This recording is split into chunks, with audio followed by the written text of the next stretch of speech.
The air in my workshop always hung thick with the scent of formaldehyde and something else. Something metallic, like old pennies. It was a smell I'd grown accustomed to, a constant companion since I'd left the city's official forensic unit. Most days, it was just me, my meticulously organized tools, and the quiet hum of the ventilation system. Today, however, the quiet was shattered by the insistent ringing of my burner phone. Nobody called this number unless it was important or desperate. My brow furrowed as I wiped my hands on a sterile cloth. The caller ID was blocked. That usually meant the police. They wouldn't officially call me, not after everything, but unofficially, they knew I was the best, and sometimes desperation trumped protocol. Raj speaking, I answered, my voice rough from disuse. A gruff voice, familiar yet strained, crackled through the receiver. Raj, it's me, we've got a situation. It was the detective, the one who'd been my partner before the fall. I hadn't spoken to him in years. A situation, I echoed, my own voice betraying a tremor of something I didn't want to name. What kind of situation warrants a call to a disgraced pathologist? The kind you're uniquely qualified for. The detective said, his tone leaving no room for argument. It's weird, Raj. Really weird. We're at the old cannery down by the docks. You know the place. I did. A sprawling, derelict structure that had been empty for decades, a monument to the city's industrial past. Not exactly a place for a quiet demise. I know it, I replied, already reaching for my coat. What are we talking about? A body, or what's left of it? It's unlike anything I've ever seen. The me are baffled. They're calling it off the books for now. That was enough to hook me. Off the books meant they didn't want the press sniffing around, and it meant they were out of their depth. My own demons could wait. This was a puzzle, and I'd always been drawn to the impossible. The drive to the docks was a blur of streetlights and my own churning thoughts. The cannery loomed against the bruised twilight sky, a hulking silhouette of broken windows and rusted corrugated iron. Police cruisers, their blue lights flashing silently, were parked haphazardly around the perimeter, casting an eerie glow on the wet asphalt. Uniformed officers stood guard, their faces grim. The detective met me at a makeshift cordon, his usual gruff demeanor softened by a weariness I recognized. His eyes, usually sharp and assessing, seemed clouded. "Thanks for coming, Raj," he said, his voice low. "Just tell me what you found," I replied, my gaze sweeping over the scene. The air here was different, sharp with the tang of salt and decay, but something else too, something acrid and unsettling. He led me through a gaping hole in the factory wall, past rows of silent, dust-shrouded machinery. The smell intensified as we moved deeper into the cavernous space. It was a sickly, sweet, cloying odor, like overripe fruit left in the sun, but with a metallic undercurrent that made my stomach churn. And then I saw it. The body lay in the center of a vast, open floor, illuminated by harsh, portable lights. It was a man, or what had been a man. His skin, stretched taut over his bones, had a translucent, almost gelatinous quality. It was tinged an unnatural shade of gray-green, and in places it seemed to be dissolving, not rotting in the way I understood it, not the familiar bloom of decomposition. This was something else entirely. It was as if his very cellular structure had begun to liquefy, his flesh turning to a viscous, unsettling sludge. I approached cautiously, my forensic training kicking in, overriding the initial shock. I knelt beside the body, my eyes scanning every detail. There were no obvious signs of trauma, no gunshot wounds, no stab marks, no blunt force injuries. The clothing was intact, though stained with a clear, viscous fluid that seeped from the dissolving flesh. His eyes were wide open, staring at the corrugated metal ceiling with an expression of utter terror frozen on his face. "Me said he's been here for about 3 days," the detective murmured, standing a respectful distance away. "No identification on him, no wallet, no keys, nothing." I ran a gloved finger along the edge of a patch of dissolving skin on the victim's forearm. It felt oddly warm, and a faint, almost imperceptible shimmer seemed to emanate from it. "This isn't natural decomposition," I stated, my voice barely a whisper. "This is chemical or biological, something aggressive." The detective nodded, his gaze fixed on the grotesque spectacle. "That's what we're thinking. They're talking about some kind of pathogen, They've already sealed off the area and called in hazmat. They're even talking about the quarantine facility, unknown pathogen suspected. A shiver traced its way down my spine, a sensation I hadn't felt in years. A pathogen. That explained the caution, the secrecy. But what kind of pathogen could do this, and why? Anything else? I asked, my mind already racing, piecing together fragments of knowledge, discarding impassable theories. Just this, the detective said, pointing to a small metallic object clutched tightly in the victim's rigid hand. It was a locket, tarnished and simple. I carefully pried it open. Inside, on one side, was a faded photograph of a smiling woman. On the other, etched in tiny, precise lettering, was a single word: memento. Memento, a reminder, a keepsake, or a warning. This was more than just a bizarre death.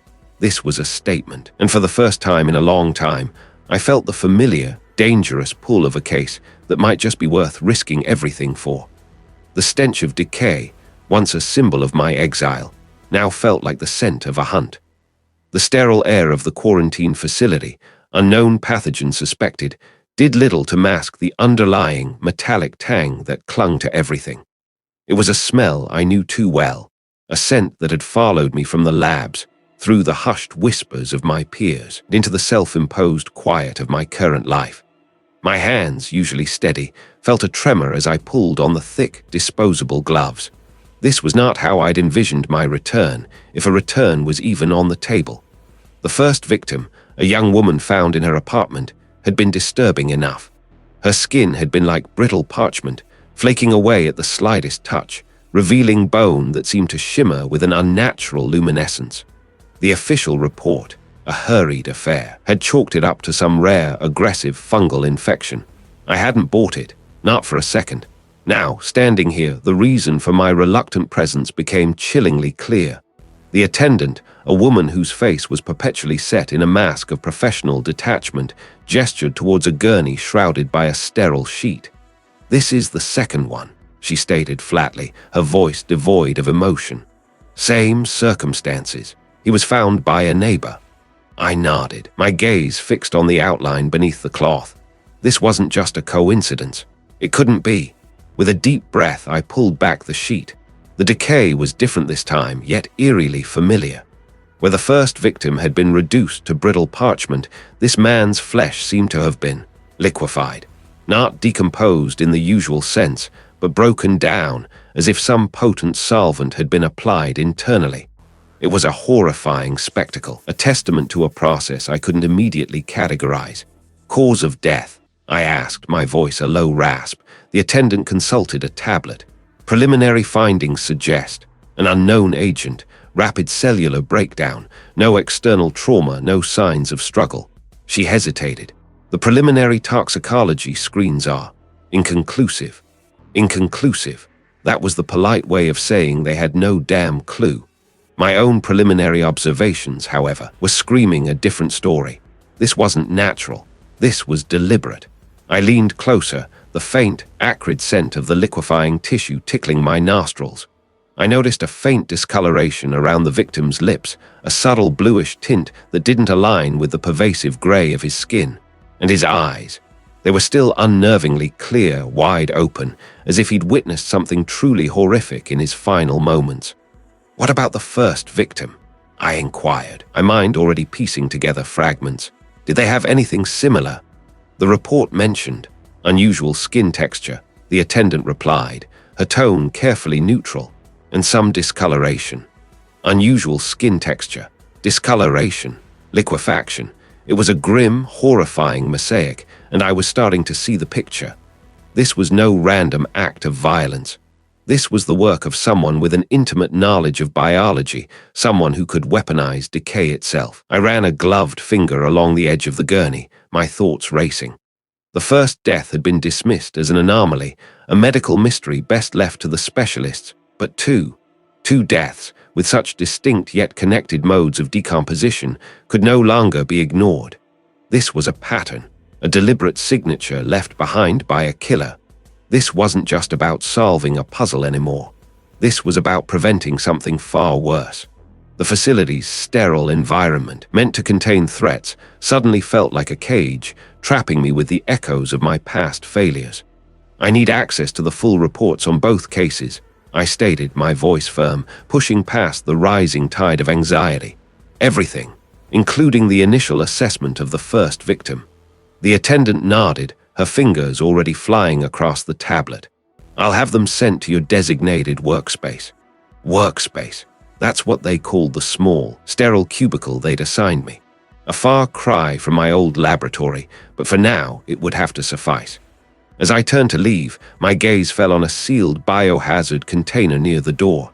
Inside, suspended in a clear solution, was a small preserved sample from the first victim. A single desiccated piece of skin, flaking away like ancient parchment. A memento, a reminder, or a warning. The stench of decay, once a symbol of my exile, now felt like a call to arms. The fluorescent lights of the quarantine facility, unknown pathogen suspected, hummed a low, grating tune, a sound I'd grown to associate with the slow creep of dread. My assigned workspace was a glorified closet, the air thick with the cloying scent of disinfectant and something else. Something vaguely metallic, like old pennies. It was a far cry from the cavernous, chrome-gleaming labs I once commanded, but beggars couldn't be choosers. Not anymore. I'd spent the last few hours hunched over slides, the magnified horror of the victim's cellular structures staring back at me. Each one a grotesque masterpiece of decay, but with a chilling uniformity in their destruction. It wasn't the random chaos of natural death, nor the brutal efficiency of a weapon I recognized. This was deliberate and terrifyingly novel. My fingers, stained with the faint, indelible blue of a marker, traced the edges of a magnified image. The victim from the darks, the one who turned to a chalky powder. His tissues, usually pliable and rich with moisture, were desiccated, like ancient papyrus left too long in the sun. Then there was the accountant, found in his meticulously organized office, his body a mass of gelatinous liquefaction, organs dissolving into a viscous slurry. And the artist, her skin rippling with an unsettling, crystalline growth that spread like frost on a window pane. Anything, Raj. The voice, sharp and impatient, jolted me. It belonged to the lead investigator, a woman with eyes like chips of flint and a permanent frown etched between her brows. She stood in the doorway, her uniform crisp, a stark contrast to my rumpled lab coat. I looked up, pushing my glasses higher on my nose. It's the way they're breaking down. The cellular integrity is compromised in such specific, yet varied ways. It's like someone's found a way to accelerate natural decomposition, but through different, precise pathways. I gestured to the slides. The powder, the liquefaction, the crystallization. These aren't random, they're distinct signatures. She crossed her arms, her gaze unwavering. Signatures of what? A new plague? We're talking about a containment situation here, Raj, not a scientific puzzle. A plague doesn't usually have this kind of finesse, I countered, flicker of the old fire igniting within me. A plague spreads indiscriminately. This feels targeted, like an artist with a very disturbing palette. She scoffed, a short, sharp sound. I rest seeing ghosts, Raj, I always did. Stick to the autopsies. Leave the detective work to us. Her dismissal stung, a familiar ache in my chest. He was right in a way, but she didn't understand. This wasn't just about putting pieces together. It was about understanding the why. There's something else, I said, my voice softer, more insistent. The victims, they don't seem to have any obvious connection. Different ages, different professions, different social circles, but there has to be something. A shared secret, a common enemy. The investigators' frown deepened. We've checked. No known associations. No overlapping social media. Nothing. Then we're not looking in the right place, I insisted, turning back to the microscope. My eyes scanned the intricate network of cellular membranes, the delicate dance of organelles. Suddenly, a thought, sharp and unwelcome, pricked at my mind. I remembered the third victim, the artist, her canvases splashed with vibrant, chaotic colors, and the accountant, his life a ledger of balanced debits and credits, and the dark worker, his hands calloused from years of hauling cargo. What could possibly bind them? I zoomed in on a particularly damaged cell from the darkworker's sample. A minute, almost imperceptible anomaly caught my eye. A foreign particle, unlike anything I'd ever catalogued.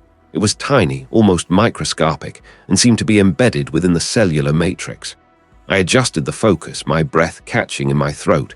It was too small to identify with certainty, but its shape, it was unnervingly geometric. "What is it?" the investigator asked, her voice betraying a sliver of curiosity. "I don't know," I admitted, my mind racing. "But it's there, in every sample, a foreign inclusion, and it's somehow initiating this process." I stood up, the small cubicle suddenly feeling suffocating. I needed to see the other victims' samples, all of them. I needed to confirm this. I need access to the full case files, and I need to re-examine the other samples, the ones from the warehouse district and the financial tower. The investigator hesitated, her gaze flicking to the sealed biohazard container near the door. Inside, suspended in a clear solution, was a small preserved specimen. A sample from the first victim, the one found in the abandoned factory. I hadn't dared to look too closely at it before. Now, a morbid curiosity, a desperate need for answers, compelled me. I walked towards it, my hand reaching out, my fingers hovering inches from the cool glass. "That," I said, my voice tight, "the beginning of this nightmare." I finally met her gaze, my own reflecting the grim determination that had taken root. And I think I'm starting to understand how it ends. The sterile air of the quarantine facility, unknown pathogen suspected, did little to clear the fog in my head. It clung to me, thick and suffocating, a familiar weight I'd tried to shed for years. The investigator stood by the biohazard unit, her silhouette stark against the humming fluorescent lights. I followed her gaze, my own drawn to the sealed container. Inside, the specimen from the abandoned factory victim. I'd kept my distance, a self-imposed exile from the grotesque details that haunted my waking hours and bled into my dreams. But now, the investigator's quiet intensity pulled me in. I leaned closer, my breath misting the cool plastic.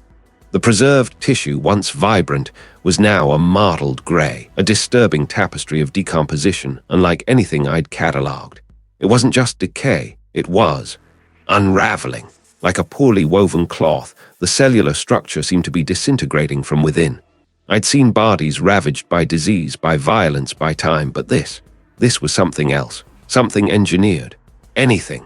The investigator's voice was a low murmur, barely disturbing the quiet hum of the facility.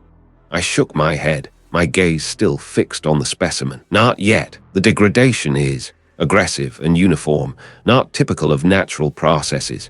My mind was already sifting through possibilities, discarding the mundane. This wasn't a simple infection. The second victim, the investigator continued, her voice unwavering, found near the docks. Similar pattern, though the tissue type was different. Muscle, it was almost gelatinous. Gelatinous. The word sent a shiver down my spine, a phantom echo of a case that had nearly broken me.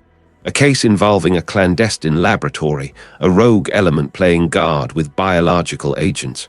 A case I'd been too close to, too involved in, a case that had cost me everything. And the third, I asked, my voice rougher than I intended. A city park, elderly gentleman. Heart failure, the initial report said, but the internal bleeding, it was extensive. And the way the blood itself seemed to coagulate and then break down again. Almost like it was being reanimated and then killed. My stomach churned. Reanimated and then killed. The phrase clawed at my memory, a half-forgotten nightmare. I remembered the panicked whispers, the hushed reports of experiments gone awry, the desperate attempts to contain the fallout. I remembered the smell of ozone and something acrid, something that burned the back of my throat. Did I collect samples from the third victim? I finally managed to ask, pulling my gaze away from the container, forcing myself to meet the investigator's steady look. She nodded. They are being processed now. But the preliminary findings are unsettling. The cellular structure is similar to the first. A breakdown, but with an unnatural acceleration. Unnatural acceleration. That was it. This wasn't just a toxin. This was a deliberate assault on the very fabric of life, a perversion of natural processes. And the precision, the varied targets, the distinct patterns of decay, It suggested a mind at work, a very disturbed mind. "This isn't random," I stated, the words heavy with a dawning dread. "Whoever is doing this, they know what they're doing. They're experimenting." The investigator's expression remained neutral, but I saw a flicker of something in her eyes, a shared understanding, perhaps, or a grim recognition of the path we were treading. "That's what I'm thinking, Raj. And these aren't just isolated incidents anymore. This is a pattern. A pattern. My past and the present were colliding, the lines blurring into a terrifying singularity. The abandoned factory, the docks, the park. These weren't just crime scenes. They were stages for a macabre performance, and I had a sickening feeling that I knew the director. "I need access to the lab," I said, my voice firm, cutting through the ambient hum. "All the samples. I need to run my own tests." She didn't hesitate. "Of course, but be careful, Raj. This facility is under strict quarantine for a reason. Whatever is out there, it's potent." I nodded, already moving towards the decontamination chamber. The acrid scent, faint but unmistakable, seemed to emanate from my own skin, a ghost of a past I couldn't outrun. The stakes had just become terrifyingly personal. This wasn't just about solving a series of bizarre deaths anymore. It was about confronting the ghosts of my own making and stopping a nightmare from bleeding into reality once more. The weight on my shoulders felt heavier than ever, but beneath it, a flicker of something else ignited a desperate, burning need to find the truth, no matter the cost. The air inside the quarantine facility, unknown pathogen suspected, tasted like stale metal and fear. It clung to the back of my throat, a constant reminder of why I was here, why I'd been dragged back into this nightmare. The sterile white walls seemed to press in, amplifying the low hum of the ventilation system, a sound that was starting to feel like a countdown. I pulled on a fresh pair of gloves, the latex snapping taut against my skin. The previous victim, a librarian from the downtown branch, lay on the examination table. Her skin, usually pale and smooth, was now a mottled gray, the texture disturbingly like old parchment. It was the same unnerving decomposition I'd seen in the others, but this time there was something more. A subtle sheen, almost iridescent, caught the harsh overhead light on his forearms. "Anything, Raj?" the attending physician asked, his voice muffled by the mask covering his face. He hovered at the edge of my workspace, a shadow of apprehension. I didn't look up. My focus was on the fine details, the microscopic abnormalities that screamed louder than any overt trauma. "Give me a moment." I leaned closer, my breath fogging the magnifying visor I'd donned.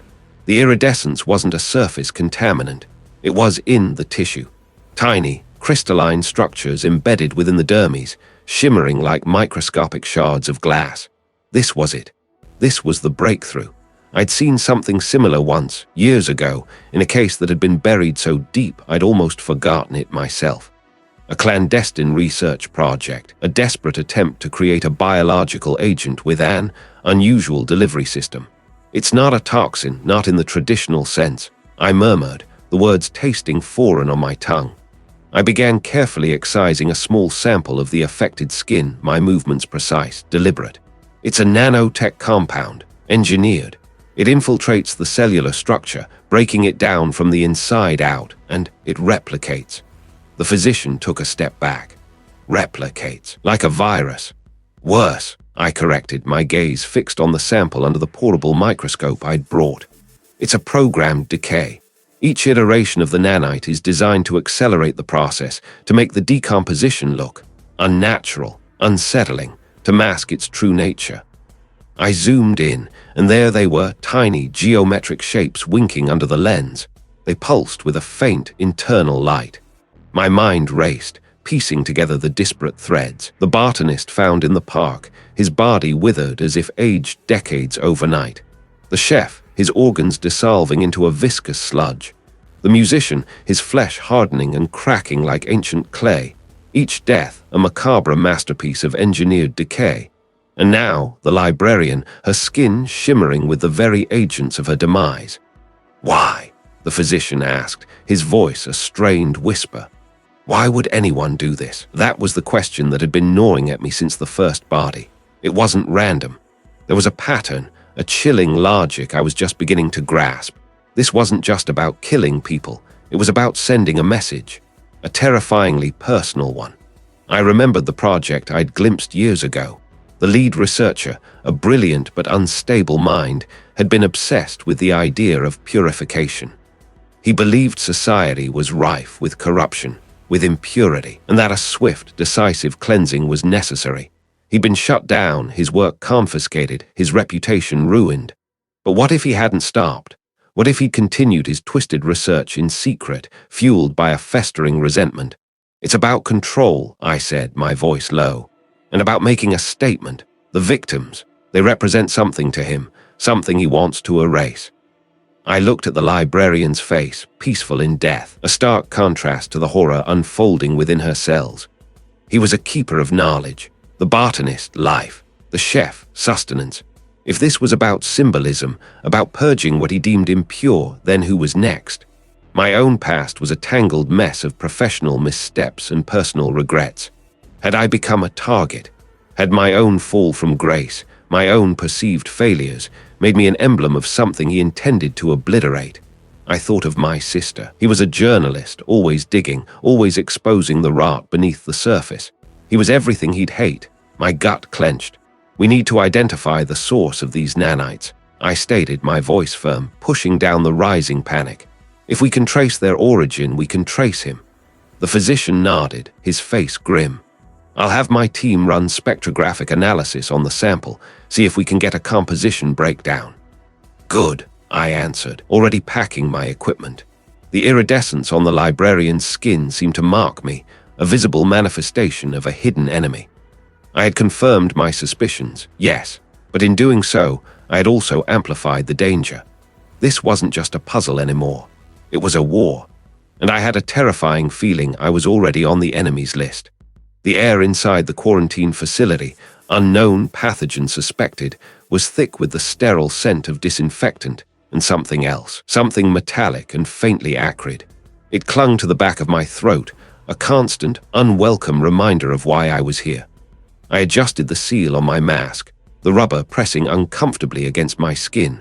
My colleague, the stern-faced medic, gestured me towards a sterile room. Inside, bathed in the harsh glare of overhead lights, lay the newest victim. The preliminary reports had been unsettling. A sudden, rapid onset of cellular breakdown, unlike anything I'd documented before. Now, seeing it firsthand, the word unsettling felt woefully inadequate. The skin, stretched taut over bone, had taken on a waxy, almost translucent quality, as if the very structure of life had been leached away. Veins pulsed with a dark, sluggish fluid, visible beneath the pallid surface like a morbid road map. It was a grotesque parody of life, a chilling testament to a force I couldn't yet name. Anything? The medic asked, his voice muffled by his own mask. I circled the examination table, my gaze sweeping over the body, taking in every detail. This wasn't a natural decay. This was applied. Someone had done this, and they had done it with terrifying precision. The same signature, I murmured, my voice a low rumble in my own ears.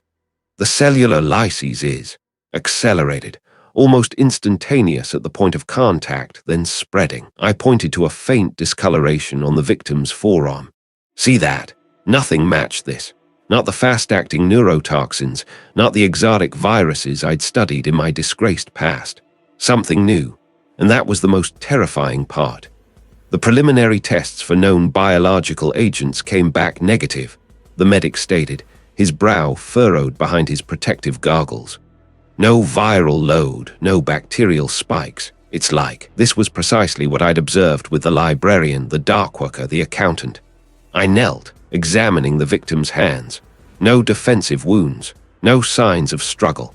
Whoever this was, they were either incredibly skilled at incapacitation, or the victims were taken completely by surprise. Or perhaps they knew their killer.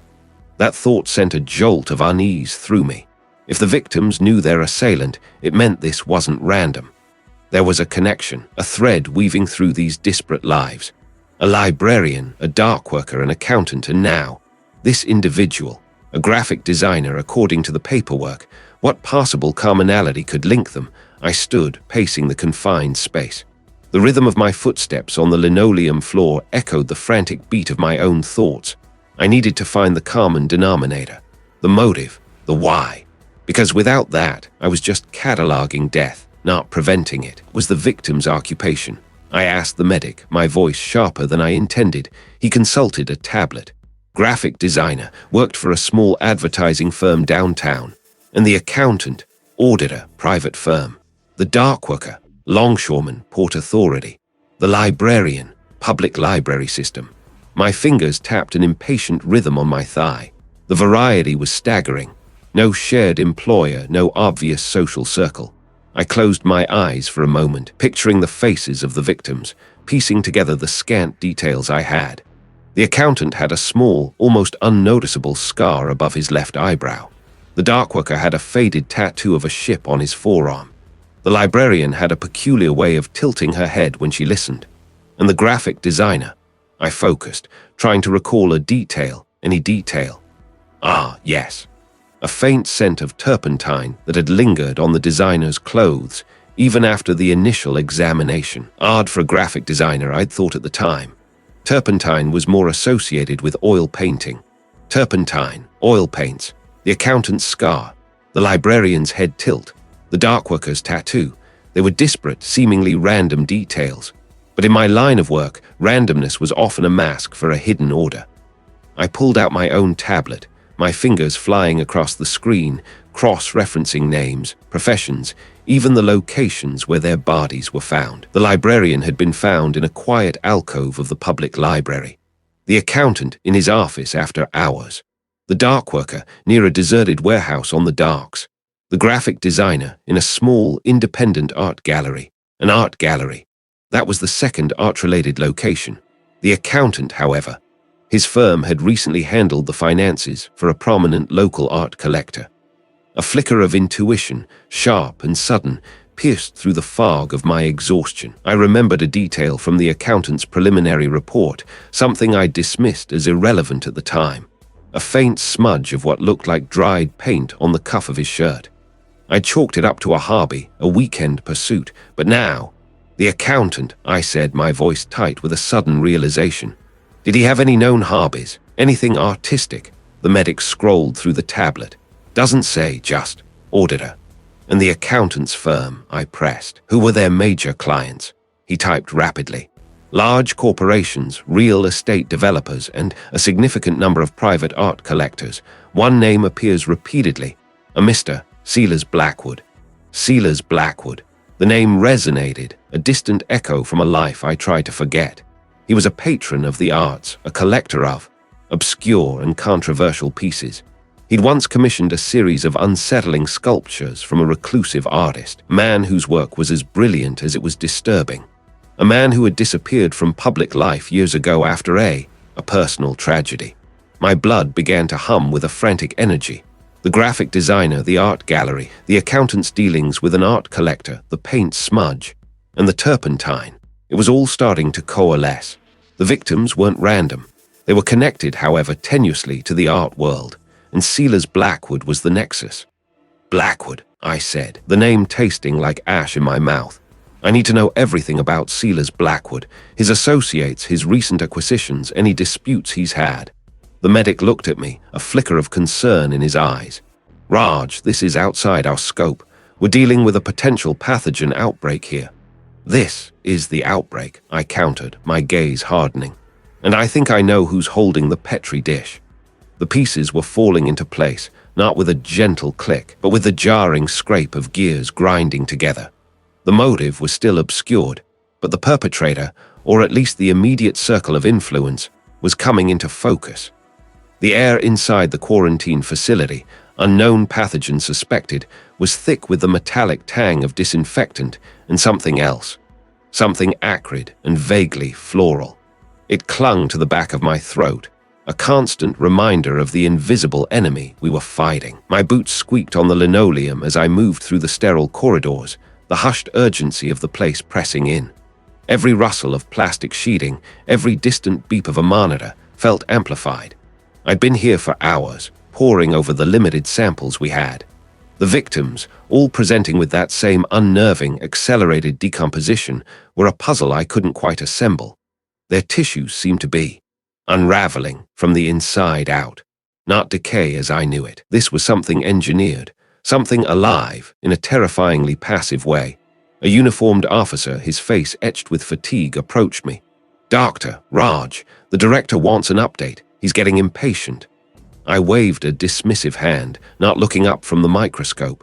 "Tell him I'm getting closer. Tell him this isn't just about death, it's about a perversion of life." My own demons, the ones that had driven me from the city's forensic labs, whispered at the edges of my focus. The mistakes I'd made, the lives I'd failed to save, they were always there, a dull ache beneath the surface. But here, in this sterile purgatory, they felt less like ghosts and more like sharpened instruments. "He said you're the only one who can make sense of it," the officer added, his voice a low rumble. I finally met his gaze, a grim smile touching my lips.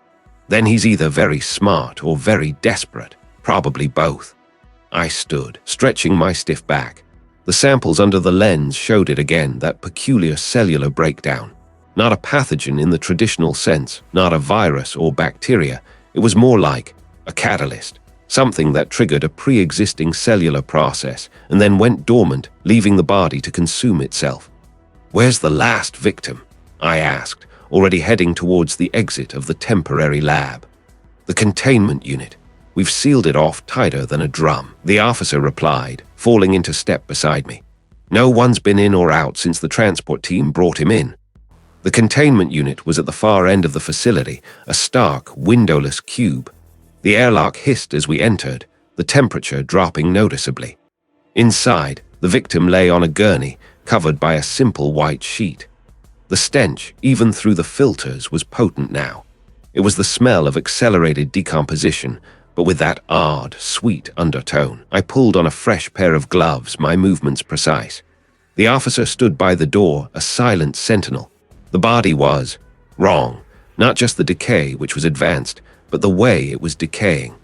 Patches of skin were almost translucent, revealing the muscle beneath, which was already starting to liquefy. But the most disturbing aspect was the fine, crystalline dusting that seemed to coat everything.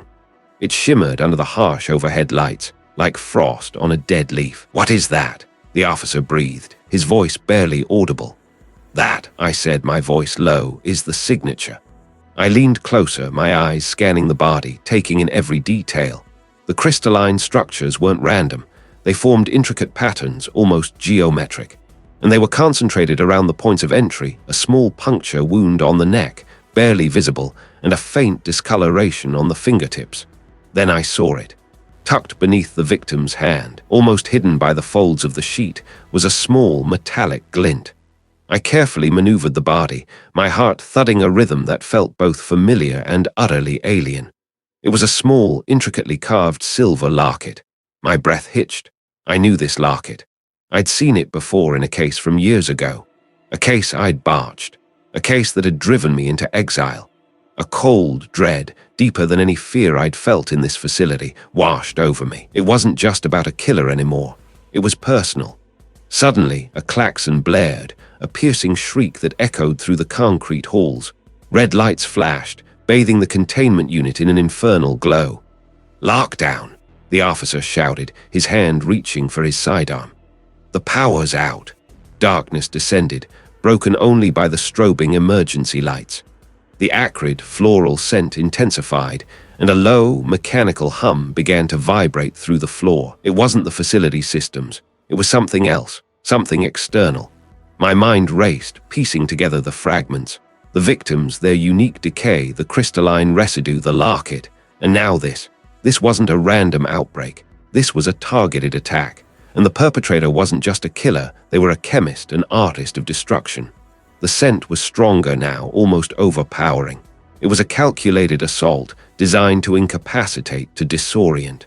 "Raj, we need to move," the officer yelled, pulling me towards the airlock, but I couldn't. Not yet. The crystalline dust seemed to swirl in the air, catching the red flashes. And then I saw him. Standing in the far corner, bathed in the strobing crimson, was a figure, tall, cloaked, and utterly still. He held a device in his hand, a small metallic cylinder that pulsed with a faint, internal light. The same light I'd seen in the larket. It was a voice I'd tried to forget, a voice that had haunted my nightmares for years. "You know what this is, don't you?" The figure continued, stepping forward. The crystalline dust swirled around him like a macabre halo. "The culmination, the next step. You taught me so much, Raj, about the fragility of life, about the beauty of decay. The larket, the case, it all clicked into place with a sickening finality. This wasn't just a stranger. This was someone I had inadvertently trained, someone I had underestimated, someone who had twisted my own knowledge against me. This is for what you took from me," the figure hissed, raising the device. A fine mist sprayed from its tip, catching the light. My mind, honed by years of forensic analysis, worked at an impossible speed. The mist, it was the carrier. The crystalline dust was the active agent, and the larket, it was the trigger, the key. The officer fired his weapon, the shot deafening in the confined space. The figure staggered but didn't fall. He laughed, a dry, rasping sound. "You can't stop it, Raj. It's already in the air. It's already in you." I felt it then, a faint warmth spreading through my veins, a subtle tingling in my extremities. He was right. He had planned this. But he was wrong about one thing. He thought he was ending me. He was wrong. He was just making me angry. And when I got angry, I got very, very thorough. The fight for survival had just begun. The air in the quarantine facility, unknown pathogen suspected, was thick with a sterile, metallic tang. It clung to the back of my throat, a constant reminder of the unseen enemy we were battling. But the real battle, the one that had consumed me for weeks, was finally coming to a head. The fight for my own sanity, my reputation, and the lives of whoever else might fall prey to the architect of this macabre symphony of decay. I adjusted my mask, the plastic cool against my skin. The faint warmth I'd felt earlier, the surge of adrenaline that had propelled me through the chaos, had receded, leaving a cold, sharp focus. He thought he'd won. He thought he'd broken me. He was wrong. He'd only polished the edges of my resolve. My gaze swept across the sterile room. Rows of carts, each occupied by a figure shrouded in white, lay under the harsh, fluorescent lights. The hushed murmurs of the attending personnel, their movements efficient and practiced, did little to break the oppressive silence. This place, designed to contain the worst biological threats, felt like a tomb. I walked towards the observation room, my footsteps echoing on the linoleum. Inside, the detective sat hunched over a table, poring over a stack of reports. He looked exhausted, the lines etched around his eyes deeper than I remembered. "Anything?" I asked, my voice muffled by the mask. He looked up, a flicker of surprise in his tired eyes. "Raj, I didn't expect you back so soon. We're still waiting on the full toxicology from the last victim, but there's something, a pattern." He gestured for me to sit. I pulled up a chair, the plastic squeaking in protest. "What kind of pattern?" "The delivery routes," the detective said, tapping a finger on a map spread across the table. Each victim received a package in the days leading up to their death. Anonymous sender, no return address, just delivered. I leaned closer, my mind already piecing together fragments, anonymous packages, bizarre decay, a meticulous killer. And the contents? "That's the problem," he sighed, rubbing his temples.